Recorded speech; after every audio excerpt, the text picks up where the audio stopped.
தென்சென்னை வாக்காளர் பெருமக்களை கேட்டுக்கொள்வது, இவ்வளவு ஒரு அழகான ஒரு வேட்பாளரை உங்கள் பிரதிநிதியாக அனுப்ப தவறிவிடாதீர்கள்.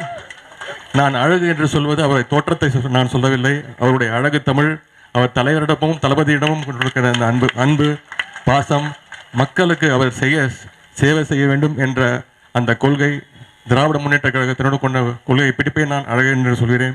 உதயநிதி அவர்கள் இன்றைக்கு ஒரு புலிப்பாய்ச்சலோடு இளைஞர் அணிக்கு புதிய ரத்தத்தை ஊட்டி தமிழகம் எங்கும் அதனை பல்வேறு திறன் கொண்ட அந்த ஹார்ஸ் பவர் என்று சொல்வார்கள், அப்படிப்பட்ட வீரியமிக்க ஒரு அணியாக மாற்றி இருப்பதை அவர் நேரிலே இன்றைக்கு இருந்து கண்டால் இரும்பூது எய்தியிருப்பார், பெருமகிழ்வு அடைந்திருப்பார். இன்றைக்கு இந்த அடிமை அரசாங்கம் எப்படி தமிழகத்தை ஒரு இருண்ட காலமாக வைத்திருக்கிறது என்பதை எடுத்துச் சொல்லி